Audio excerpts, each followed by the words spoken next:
पुणे पोलिसांची मध्य प्रदेशात मोठी कारवाई. बंदुका तयार करणाऱ्या कारखान्यावर धाड टाकण्यात आली आहे.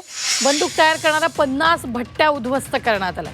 शरद मोहोळ हत्येचं मध्य प्रदेश कनेक्शन समोर आलेलं आहे. पुणे शहरातील विविध गुंडटोळ्यांना देशी बनावटीच्या पिस्तलांची विक्री करणाऱ्या मध्य प्रदेशातील उमरती गावातील कारखान्यावर पुणे पोलिसांच्या पथकानं छापा टाकलाय. तब्बल 50 भट्ट्या उद्ध्वस्त केल्यात. या कारवाईत 36 जणांना ताब्यात घेतले. यापैकी 7 जणांना पुणे पोलिसांकडून अटक करण्यात आली. त्यांच्याकडून 8 पिस्तुलं, काडतुसं तसंच पिस्तुलं तयार करण्यासाठी लागणारा मोठा साठा जप्त करण्यात आलेला आहे. गुंड शरद मोहोळ याच्या हत्येसाठी वापरण्यात आलेले शस्त्र देखील इथूनच मागवलं असल्याची पोलीस अधिकाऱ्यांनी माहिती दिली आहे.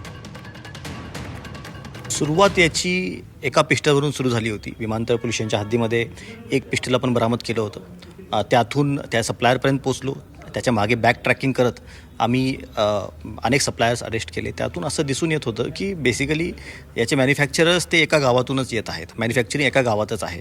तर उमरटी नावाचं गाव निष्पन्न होत होतं. टेक्निकल ॲनालिसिसवरून पण काही गोष्टी तिकडेच पॉईंट करत होत्या. ज्यावेळेस आम्ही बॉर्डरिंग डिस्ट्रिक्टसोबत बोलणं केलं त्यावेळेस पण दिसून येत होतं की तिथून मॅन्युफॅक्चरिंग होते.